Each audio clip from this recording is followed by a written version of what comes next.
I want to run down the Heisman prices. And I know on Send It In, you gave out a list of guys that you think could possibly win the award, who has the best path. I want to try to guess. How many did you have? 5 or 6?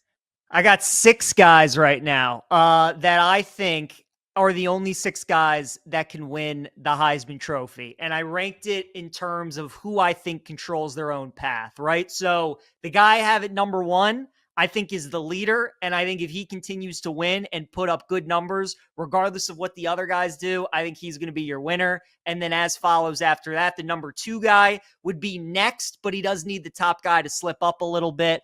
So they're at this point, Ryan, there's really only 6 guys that I think can win the Heisman Trophy. So, why don't you guess? Who do you think is the guy I have number 1 right now who I believe controls his own destiny to win the award? I'm going to say Ty Simpson. You would be correct. Ty Simpson is number 1. He's the co-favorite right now at BetMGM to win the Heisman along with Julian Sayin. Mendoza's up there as well. I mean, Horvat, right now, Bama's got 4 wins against ranked teams. The next closest team in the country only has 2. And he's still got to play Oklahoma. He's still got to play LSU. And he's got the Iron Bowl on the road. And he's got a potential SEC championship game upcoming as well. So if Ty wins out and he wins 7 ranked games and continues to play at the level that he's playing, I just don't see how they don't give him the award. A lot of people right now are talking about him being the number 1 pick in the draft, the top quarterback, considering how Bama started the season 2 against Florida State and what a lot of people thought their season would look like. Now how we perceive Bama as for them to be one of the top 2 or 3 teams in the country and for Ty to be one of the best quarterbacks, I think he's the man to beat. And Ryan, you look at a bunch of these names, right? Like, obviously, you got Marcel Reed up there. You got Diego Pavia up there. You got Gunner Stockton up there. Well, he's beaten Pavia. He's beaten Stockton. And there's a good chance that he could see Reed in Atlanta for the SEC title game. So, again, if Ty's beaten a lot of these guys right behind him and he's a chance to beat a potential quarterback as well, I absolutely think he's the guy to beat. So he's my number 1. Totally agree, man. I mean, like you said, they've beaten 4 top 20 teams in a row. So even if they do slip up and they finish as a 10-2 football team in the SEC championship, I think he's probably going to at least get the invitation to New York. And that's who I'm cheering for, just because of that random, what was it, July night that we bet him 66-1. And then 2 weeks later or whatever, he was named the starter and he was down to 25-1. 18-1 was the lowest price I saw. Right now, BetMGM has him 3-1. Best price I'm seeing, plus 350. But I'm with you, man, especially if they protect him, if they keep him clean. The only thing I worry about is if he goes against a legit pass rush. But right now, 16 touchdowns, 1 pick when they keep him clean. So I agree with you that would be the guy that I would go with. All right, number 2. So Fernando Mendoza, BetMGM's the favorite, plus 325. But I'm going to say Julian Sayin on your list. No, number 2 on my list is Marcel Reed. He is 10-1 right now at BetMGM. But again, you have to project out, right? And A&M's undefeated right now. They're at LSU on Saturday or tomorrow night. If they win that game, I mean, Horvat, when we're doing all these shows on Monday and we're talking about this market, you know Reed's going to take a big jump. They still have to play. They get Missouri next week, which could be another ranked game. They finish the season against Texas. They have a potential SEC championship game where he could play Ty Simpson in Alabama. So considering the record, considering they're the number 3 team in the country, the conference that they play in, the remaining opponents that they have left and potentially could play, I think Reed's in a really good position. And again, you look at A&M, Ryan, the biggest game they played in so far was Notre Dame, 41-40 shootout. They played Arkansas last week, 48-45 shootout. So A&M in some of these big games and some of these games away from College Station, they've played shootouts. And if you're betting a guy to win the Heisman, you obviously want your quarterback playing in high-scoring games. You want him to put up a lot of stats.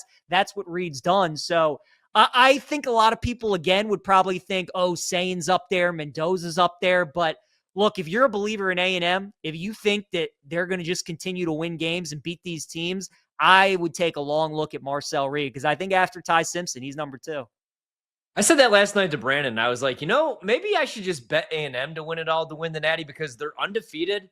Everybody loved them, especially last year with the Elko hire, but nobody's talking about them.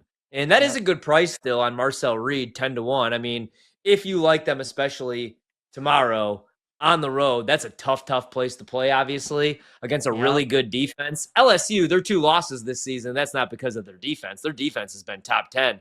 It's surprisingly been the offense. Nussmeier's really struggled. A lot of these quarterbacks, man, that I was really hyped up for, I was like, I could see this guy going number 1, Klubnik, bust. I could see this guy going number 1, Nussmeier, bust. Lenora Sellers has been iffy. I do think he's going to have a nice game tomorrow. But a lot of these guys, man, Klubnik have disappointed me. All right, number 3, is that where you got Julian Sayin?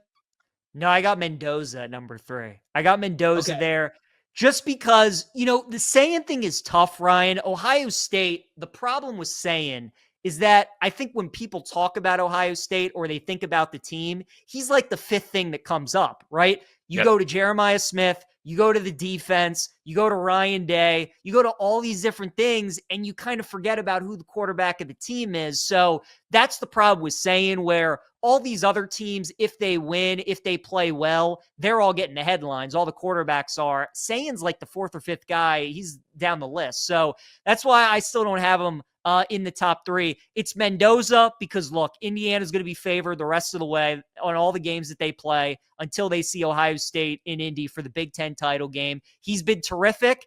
And with the way that Cignetti coaches in Indiana plays games, man, they only know how to play one way, and they're just going to continue to pummel people and put up points. So they had that massive win over Oregon. He's played really well this season. I think he's going to continue to play well this season. If we see some chaos in the SEC, Bama slips up, A&M starts to slip up, even if Ohio State beats Indiana, and let's say both of those teams are undefeated going into the Big Ten title game, I still think Mendoza is going to be kind of the guy to beat in that market. So I have Mendoza at number 3 right now.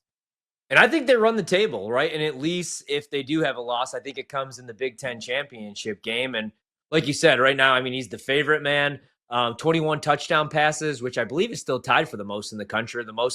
He's got a 136 rating. He's completed 72% of his passes, which only trails Julian Sayin in the Power 4. I love what they did, man, because they went out and they were like, all right, who could do what Curtis Rourke did last year, but better, all the intermediate throws. And they went out and got Mendoza. And I thought he was awesome last year. If I have to take a quarterback next year, I'm looking at probably Mendoza. And I can't believe that I'm saying that, man. He's balled out. Cignetti is just a really good coach. And nobody talks about Indiana's defense. Their offense is awesome, but I love what they do with their safeties. They confuse the living hell out of Dante Moore, which is why they upset Oregon a couple weeks ago. All right, next on your list, I know it's Jeremiah Love, isn't it? No, not Jeremiah Love. Ooh. Number 4 on my list, Horvat, is Diego Pavia at 13-1. Diego Pavia is this year's Travis Hunter. Like, he's the guy that's getting all the accolades. He's the guy who's getting all the headlines. He's the guy who is getting all the features and all this stuff. Pavia is the big story in college football this year, and he's a heck of a player, and Vandy's a great story, just like Colorado was a great story last year. Ryan, I mean, College Game Day's there this week, right? So they're going to get all that publicity. If they're able to beat Missouri, I mean, Vanderbilt is going to be 7-1 on the season. Their only loss will be on the road at Alabama in a game that they were hanging tight with the Tide the entire time. They had 2 red zone turnovers. They don't have those. They might win that game. They go to Austin next week to take on Texas. Can't wait for that game. That's going to be sweet. And then they still have to play Tennessee as well. And then maybe they get an SEC championship game. So I think Pavia, if they're able to win this week and he puts on a show, I mean, look, game day tomorrow, they're going to be doing features on him, on Clark Lee, the program. They're going to get all this publicity. They had a big win over LSU last week, which people are talking about. If they back it up this week, could you imagine then they go into Texas and beat them? Like, I think right now with the momentum that Vandy has in Pavia, he's this year's Travis Hunter. He's just got to have the wins and he's got to have the stats to back it up. But I think he's right in the thick of it. So Pavia for me, number 4. Yeah, and also what helps him out, man, besides the record, like you said, and all the hype around Vandy, really the last 2 seasons, he's got an awesome passing grade, 5th among all quarterbacks in the FBS, but also the rushing yards. That's why I like Mateer, and it sucks that he got hurt and then rushed back and threw 3 picks because now that ticket's in the fire. But he's 12th among all quarterbacks. He's got 224 rushing yards after contact even. So I at least think he gets the invitation to New York. If they finish with no less than 3 losses. Even 3 losses, he might get an invitation. So I like taking a stab on him, still 7-1 right now at BetMGM. All right, who do you got last? I'm going to say it's between, So you got Gunner Stockton, Dante Moore, Jeremiah Love. I think they're all decent bets. Who'd you go with? I went with Gunner Stockton. Gunner Stockton Yeah, was my next one at 10 to great 1. pick. The Yeah. reason being, Horvat, Georgia's defense is just not what we're accustomed to seeing out of Georgia. I mean, that secondary is gettable. It's not very good. The three biggest games that Georgia has played this season: Tennessee, shootout, where Stockton was awesome; Ole Miss, shootout, where Stockton was awesome; and then the game against Bama that they lost. But they play Florida next week. They still have to play Texas. They get Georgia Tech at the end of the year. I mean, they might have to play an undefeated Georgia Tech team, and then they could play in the SEC championship game. And what if Georgia plays Bama again and Stockton avenges that loss to the Tide, right? So I think you could make an argument that maybe Stockton could be a little bit higher because he's been really good in these big games. And if Georgia wants to win these big games, he has to play well because their defense, I mean, if they play a legit offense with a good quarterback and good receivers, they're going to give up points. So because Georgia's defense is not what we're used to and they give up a lot of points, and for them to win these games, their offense has to score. I think that puts Stockton in the mix. So 10 to 1, I like him as well. I still think he has a chance to win the award. He's been awesome. And remember in the spring when Georgia fans didn't even know if they wanted him to be the guy? I mean, there's been times where he is the offense, dual threat quarterback. And like you said, their defense is just not what we're used to. The pass defense, the problem for them is the defensive line. I don't think I've ever said that in the history of Georgia. I mean, their starting defensive line was on the Eagles last year, chasing around Patrick Mahomes.